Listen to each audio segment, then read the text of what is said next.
சிவனுக்கு சிவராத்திரி, முருகனுக்கு தைப்பூசம். இப்போ வராகிக்கான குறிப்பிட்ட நாள் ஏதாவது யாராவது சொல்லி கேள்விப்பட்டீங்களா? உடனே என்ன பஞ்சமி பஞ்சமி இது போக இப்போ வராகிக்கான ஒரு நாள் இருக்கா? குழந்தை ரொம்ப வருஷமா பொறக்காதவங்களுக்கு, குழந்தை பொறந்து இறந்து போகுது, இந்த மாதிரி ஆட்களுக்கெல்லாம் மாந்திரீகம் உண்டா? குழந்தை பாக்கியங்கிறது அது ஒரு ஆன்மா சம்மந்தப்பட்டது. கருக்கலைப்புங்கிறது அதுவே ஒரு ஆன்மா தான். அந்த ஆன்மாவை நீங்க கொல்றீங்க. அதை அழிச்சதுக்கு அப்புறம் அந்த கர்மா உங்களை தாக்குமா தாக்காத. உங்க குல தெய்வம் அதுக்கு உண்டான தண்டனை. மாந்திரீகத்தால தீர்க்க முடியாத பிரச்சனைன்னு சொன்ன மாந்திரீகரே சரியான மாந்திரீகராங்கிறதே ஒரு பிரச்சனையால இருக்கு. இல்ல மாந்திரிகர் சரியா, அதாவது நீங்க தேர்ந்தெடுக்கிற மாந்திரிகங்கிறது உண்மையா இருக்காங்கிறது அடுத்த கேள்வி. இல்ல மாந்திரிகம் உண்மையா ஒரு சிலர் என்ன பண்ணுறாங்க அப்படின்னாக்கா, நம்மகிட்ட அனுப்பிட்டு அடுத்த நாள் கூப்பிட்றேன், நான் அனுப்பியிருந்தேனே நீங்கள் பார்க்கலையே அப்படின்பாங்க. இல்லைப்பா நான் பார்த்துட்டு சொல்கிறேன்னா உடனே அதை டெலிட் பண்ணிடுறேன். நம்ம அந்த பார்க்குறக்கு அந்த காலம் கூட கொடுக்குறதில்ல. இப்போ இந்த உடனே மறுநாள் நீ டெலிட் பண்ணுறவன் இவன் நான் ஒரு விஷயத்த சொன்னால் ஒழுங்காக செஞ்சிருவான்னு நீங்கள் நினைக்கிறீங்களா? நான் காசு கொடுத்து அடுத்த நாள் மாதிரி வேலை செஞ்சிடணும், இல்லைன்னா அது போய் இந்த மாதிரி சைக்கோ கிட்ட எப்படி ஒரு பொண்ணு வாழுவா சொல்லுங்க. இவனுக்கு ஒரு காரியம் நடக்கலாம். அப்போ பொண்ணுங்களுக்கு சைக்கோக்களை தானே பிடிக்குது. அப்படித்தான் பிடிக்குது. இன்னைக்கு எல்லாமே பிஸ்னஸ் தான். இன்னைக்கு வியாபார கார்பரேட் உலகம் ஆயிடுச்சு. இப்போ சித்தர்கள் கொடுத்துட்டு போன பல விஷயங்கள் இங்கே இருக்கு. இன்னைக்கு அதை வச்சு சிலர் வியாபாரம் பண்றாங்கன்னா கண்டிப்பாக வியாபாரம் பண்றாங்க. ஆன்மீகம் தோன்றிய காலத்துல இருந்து அல்லது அறிந்த காலத்துல இருந்தே ஆன்மீகத்தை பத்தி நிறைய கேள்விகள் இருக்கு. அப்போ சாமி இருக்கா இல்லையாங்கிற கேள்வியில ஆரம்பிச்சு இன்னும் உலகம் அழியும் வரை இந்த கேள்விகள் தொடரும். அந்த மாதிரி மிகப்பெரிய அதிசயமான கேள்விகளுக்கெல்லாம் விடை தரதுக்காக தான் நம்மளுடைய வராகி சித்தர் வந்திருக்காரு. வணக்கம் சார். அண்மைய நாடான தன்பர்களுக்கும் வராயனை ஆசிப் எழுதமாட்டோம். வணக்கமா. இப்போ செவ்வாய்க்கிழமை முருகனுக்கு விளக்கு வைக்கிறது நல்லது அப்படின்னு சொல்றாங்க. உண்மையா பொய்யான்னு தெரியாது. ஆனா செவ்வாய்க்கிழமை முருகனை வேண்டி எல்லாரும் எல்லா முருகன் கோயிலும் செவ்வாய்க்கிழமை காலே வைக்க முடியாத அளவுக்கு. அதே மாதிரி வெள்ளிக்கிழமை அம்மன் கோயிலுக்கு போறாங்க, பாபா கோயிலுக்கு வியாழக்கிழமை போறாங்க. வராகி அம்மனை வழிபடுறதுக்கு எந்த நாள் உகந்த நாள், இல்லை அப்படியெல்லாம் இல்லை எல்லா நாளும் நல்ல நாள் தான் அப்படின்னு சொல்லுவீங்களா? இப்போ வராகி அம்மனை இப்போ கிருஷ்ணருக்கு கிருஷ்ண ஜெயந்தி, சிவனுக்கு சிவராத்திரி, முருகனுக்கு தைப்பூசம், இந்த மாதிரி ஒவ்வொரு கணபதிக்கு விநாயகர் சதுர்த்தி, இந்த மாதிரி ஒவ்வொரு தெய்வத்துக்கும் இருக்குது. இப்போ வராகிக்கான குறிப்பிட்ட நாள் ஏதாவது யாராவது சொல்லி கேள்விப்பட்டிருக்கலாம்? உடனே என்ன பஞ்சமி பஞ்சமி பஞ்சமி மட்டுமா வராகிக்கு பஞ்சமின்னு அது அவங்களாம் நமக்கு வேறு வழி இல்லைன்னு சொல்லி அதை எடுத்துக்கிட்டாங்க. வராகியை கும்பிடணும்னா அதுக்கான நாள் அப்படின்னா என்னையை பொறுத்த வரைக்கும் நான் 365 நாளும் நீ கும்பிடணும்னு சொல்லுவேன். இப்போ பர்டிகுலராக நான் ஒரு விஷயத்தை ஸ்டார்ட் பண்ணணும், இல்லை நான் இன்னையிலேருந்து நான் ஆரம்பிக்கலாம் அப்படின்னு நினச்சாக்கா செவ்வாய்க்கிழமை ஆரம்பிக்கலாம், இல்லைன்னா வெள்ளிக்கிழமை ஆரம்பிக்கலாம். உங்களுக்கு நாள் எப்படி தோதுப்படுதோ அப்படி ஆரம்பிக்கலாம். இல்லை அமாவாசை பௌர்ணமி அந்த காலகட்டங்களில் நீ உங்களோட அதாவது வராகி மொதல் நான் கும்பிட்றேன், இல்லை அவங்களுக்காக நான் விரதம் இருக்கேன், இல்லை அவங்க எனக்காக உதவணும் அப்படின்னு நினைக்கிறவங்க நீ இந்த செவ்வாய் வெள்ளி இதை எடுக்கலாம், இல்லைன்னா அமாவாசை பௌர்ணமி அந்த நாட்கள் எடுக்கலாம். இது போக இப்போ வராகிக்கான ஒரு நாள் இருக்கா அப்படின்னு பார்த்தாக்கா கண்டிப்பாக இருக்குது. அது யாரும் இங்கே சொல்லலை.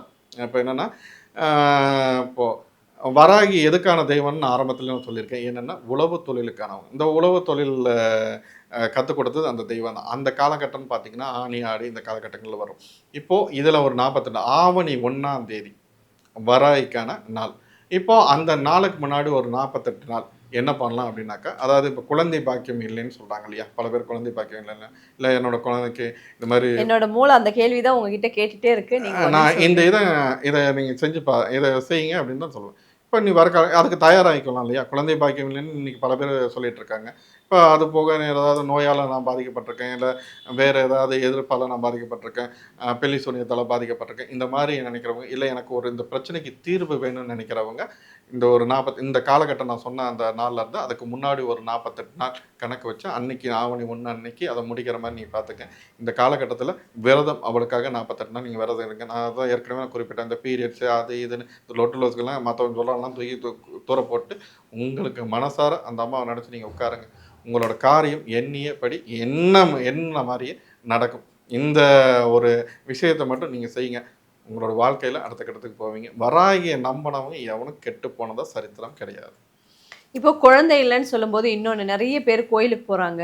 இன்னைக்கு குழந்தை பிறக்கலை அப்படிங்கிறதுக்காகவே கோயிலை விட அதிகமாக வீதிக்கு 2 ஹாஸ்பிட்டல் அதுக்காகவே ஸ்பெஷல் ட்ரீட்மெண்ட்டுன்னு ஆரம்பிச்சிட்டாங்க. குழந்தை ரொம்ப வருஷமாக பிறக்காதவங்களுக்கு, அல்லது சந்ததியில் நிறைய பிரச்சனைகள் இருக்கவங்களுக்கு, காலங்காலமாக ஒரு பரம்பரையில் குழந்தையே இல்லை, அல்லது குழந்தை பிறந்து இறந்து போகுது, இந்த மாதிரி ஆட்களுக்கெல்லாம் மாந்திரீகம் உண்டா? இப்போ பொதுவா குழந்தை பாக்கியம் இல்லாதவங்களுக்கு நம்ம அந்த ஒரு இப்போ வழிமுறையை நம்ம சொன்னோம். இன்னொன்னு என்னன்னா வந்து குழந்தை பாக்கியம் இல்லாம இந்த ஐவிஎஃப்ல இது பண்றாங்க, இல்ல குழந்தை பாக்கியம் இல்லாம ட்ரீட்மெண்ட்டுக்காக ஓடிட்டு இருக்காங்க அப்படின்னு சொல்லி இப்போ ஒரு கேள்வி நீங்க வைக்கிறீங்க. பொதுவா புரிஞ்சுக்கணும். இந்த குழந்தை பாக்கியங்கிறது அது ஒரு ஆன்மா சம்மந்தப்பட்டது. சரிங்களா? அது ஒரு ஆன்மாங்கிறது தான் அந்த உயிர். இப்போ இப்போ என்ன பண்றாங்க, இன்னைக்கு இருக்க காலகட்டத்தில என்ன நடக்குது அப்படின்னு பார்த்தாக்கா, இன்னைக்கு வாழ்ற இன்னைக்கு ஒரு சிலர நான் எல்லாரையும் நான் இது பண்ணல. என்னன்னா, இந்த கருக்கலைப்புங்கிறது அதிகமா இன்னைக்கு இருக்கு. அந்த கருக்கலைப்புங்கிறது வந்து அதுவே ஒரு ஆன்மா தான். அந்த ஆன்மாவ நீங்க கொல்றீங்க. அந்த ஆன்மாவ அழிக்கிறீங்க. அத அழிச்சதுக்கப்புறம் அந்த கர்மா வந்து உங்கள தாக்குமா? தாக்காதா? அதுக்கப்புறம் போய் ஒவ்வொரு கோயிலா போய் நீங்க குடமுழுக்கு எடுத்தும், நீங்க பால் குடம் எடுத்தும், இல்ல வேண்டுதல் வச்சு உருண்டு, இல்ல மண் சோறு சாப்பிட்டு என்ன நடக்க போகுது? இந்த மாரி அதாவது தவறு செய்து இந்த மாரி பண்ணவங்க, இல்ல தவறு செய்து இதையே வேலையா பண்றவங்க, அது ஆணா இருந்தாலும் சரி, பெண்ணா இப்ப ஆணோட இது இல்லாம இந்த இது பண்ண போறதில்ல. இது 2 பேருக்கும் கண்டிப்பா அவங்களோட வாழ்க்கையில பாதிப்ப குடுக்குமானா, கண்டிப்பா பாதிப்ப குடுக்கும், இன்னல குடுக்கும். இவங்களுக்கு ஆ அ இதுக்கு உண்டான அந்த தண்டனைங்கிறது, அதுக்கு உண்டான அந்த பலன்கிறது, அவங்க வாழும் காலத்திலேயே கண்டிப்பா நரக வேதனையை அனுபவிப்பார்கள். அதுல எந்த மாற்று கருத்தும் கிடையாது. கண்டிப்பா இந்த கருக்கலைப்புன்னு அதாவது நான் தெரிஞ்சே ஒரு தவற செஞ்சு, அத போய் நான் அத அழிக்கிறேன், அந்த ஆன்மாவ அழிக்கிறேங்கிறவங்களுக்கு கண்டிப்பா அதுக்கு உண்டான தண்டனையை வாழும் காலத்திலேயே நீ உன்னைய உன் குலதெய்வம் அதுக்கு உண்டான தண்டனையை குடுக்கும். இதுல அத மாற்று கருத்துங்கிற பேச்சுக்கே இடம் இல்ல. அதனால அந்த விஷயத்துல கவனமா இருங்க. க கவனமா இருந்தீங்கன்னா, உங்களோட வாழ்க்கை நடைமுறைங்கிறது நல்லா இருக்கும். நீங்க ஒரு இத தேடி ஓட வேண்டிய அவசியம் இருக்காது. பல பேரு ஏன் சிக்கல் வருங்கிறத யோசிங்க. காதலன் காதலி பிரச்சனை, கணவன் மனைவி பிரச்சனை, அரசியல்வாதிகளோட பிரச்சனை, தொழிலதிபரோட பிரச்சனை, இப்படி பிரச்சனைகள மட்டுமே நம்ம வந்து ஒரு பெரிய லிஸ்ட் அடுக்கிட்டே போலாம். இவங்களுக்கு சரியான இடம் மாந்திரீகர சந்திக்கிறதா? இல்ல ஒரு உளவியல் ரீதியான மருத்துவர சந்திக்கிறதா? இப்போ மாந்திரீகம், உளவியல் என்ன சொல்லுது? மாந்திரீகத்துல உளவியலும் இருக்கு. சரிங்களா? முதல்ல ஆன்மீகம் வந்து என்ன சொல்ல வருது அப்படின்னு பார்த்தாக்கா, ஆன்மீகங்கிறது என்ன? ஒருத்தனோட வாழ்க்கையில ஏற்பட நன்மை, தீமைக்கு ஆ அவனுக்கு தீர்வு தர்ற இடம் தான் வந்து கோயில் ஸ்தலம். அப்ப ஆன்மீகம். அவங்க தான் ஆன்மீகவாதிகள். ஒருத்தனோட வாழ்வியல்ல ஏற்படுற நன்மை, தீமைக்கு தீர்வு தர்றவர் தான் ஆன்மீகவாதி. இப்போ ஒரு மாந்திரர தேடி போனாக்கா, இந்த காதலன் காதலிக்கு பிரச்சனை கிடைக்குமா? இல்ல ஒரு அரசியல்வாதிக்கு பிரச்சனை கிடைக்குமா? மாந்திரீகத்தால இங்க செய்ய முடியாதது எதுவுமே கிடையாது. எல்லாத்துக்கும் தீர்வு தர முடியுமான்னு கண்டிப்பா தீர்வு தர முடியும். அறிவியலால தீர்வு தர முடியாத பல விஷயங்களுக்கு மாந்திரீகம் தீர்வு தந்திருக்கு. ஏன் இல்லைன்னா, எதுக்கு இத்தன பேர் நம்ம இத்தன நவீன காலத்திலயும் மாந்திரீகத்தையும், கடவுளையும் தேடி வராங்க? அப்போ ஏன் இது ஒரு நடிகையோட விஷயத்துக்கு நம்ம அவங்களுக்கு சரும நோய் சார்ந்த அந்த பிரச்சனைக்கு கடைசியில எங்க வந்தாங்க? ஆன்மீகத்த கையில தொட்டதுக்கு அப்புறம் தான் அவங்களுக்கான அந்த தீர்வு இன்னைக்கு வரைக்கும் இல்ல. இத நம்ம வந்து அவங்களுக்கு கன்வே பண்ணோம். அதுக்கப்புறம் அவங்க நேரா பழனி முருகன்ட்ட போய் சரணாகதி ஆனாங்க. இன்னைக்கு அந்த சம்மந்தப்பட்ட எந்த பிரச்சனையும் இல்லாம போச்சு. அப்போ இங்க உளவியல் ரீதியா ஒரு சில விஷயங்கள நம்ம அவங்களுக்கு சொல்ல வேண்டியது இருக்கு. இப்போ நம்ம அதுக்கு தகுந்த நபர் அவங்க சொல்லும்போது, அத ஏத்துக்கணும். உளவியல் ரீதியா மக்களுக்கு ஒரு சில விஷயத்த கொண்டு சேர்க்கிறீங்க, கடத்துறீங்களான்னா, கண்டிப்பா மாந்திரீக ரீதியா அத செய்றோம்.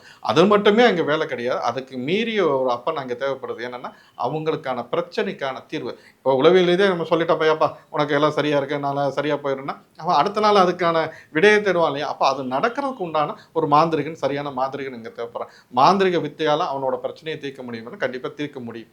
ஒண்ணும் ஒரு ஆன்மீக வழிபாடு. இல்லைன்னா, இந்த நல்ல மாந்திரிகர்ட்ட போய் அவனுக்கான பிரச்சனைக்கு தீர்வுன்னு போனாக்கா, கரெக்ட்டா அதுக்கான தீர்வு கிடைக்குமான்னா, கண்டிப்பா தீர்வு கிடைக்கும். மாந்திரிகத்தால தீர்க்க முடியாத பிரச்சனை எதுவுமே கிடையாது. அத யார்கிட்ட போய் நீங்க தேடுறீங்கிறது தான் இருக்கு.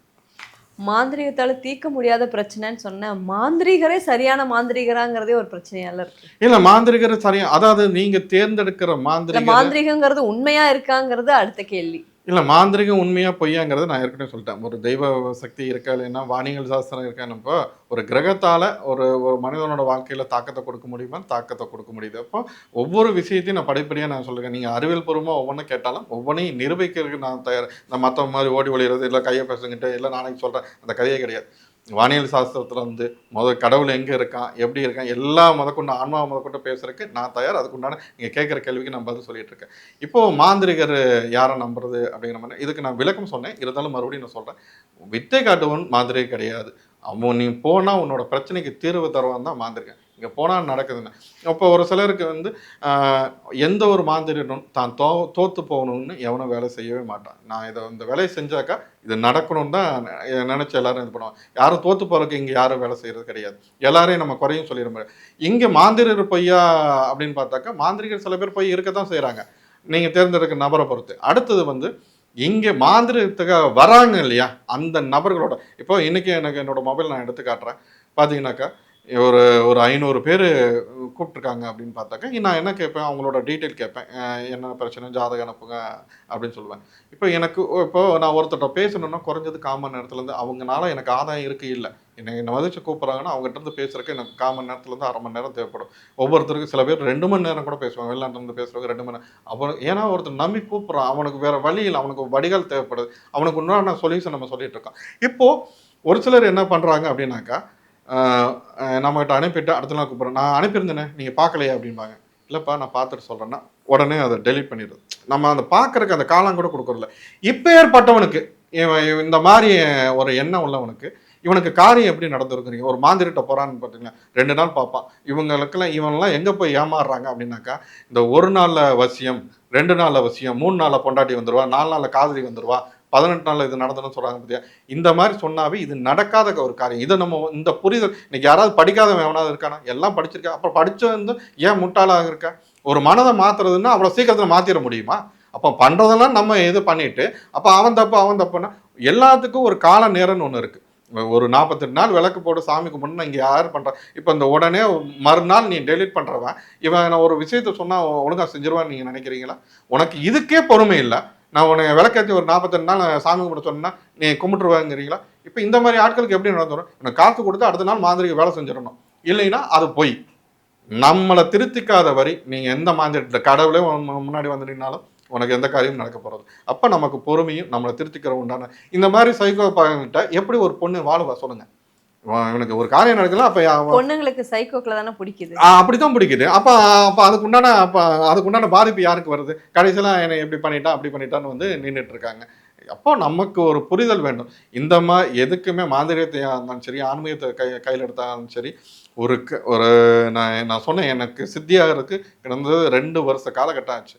உன்னோட பிரச்சனை தீரணும்னா 3 நாளையோ 5 நாளையோ 48 நாள் வாய்ப்பே கிடையாது. என்கிட்ட வரியா, குறைஞ்சது ஒரு 90 நாள் வெயிட் பண்ணுறியா, வா, இல்லையா வராதம்பா. ஏன்னா அதுக்கு அந்த பொறுமை இல்லாதவனுக்கு உனக்கு என்ன நடந்துட போகுது?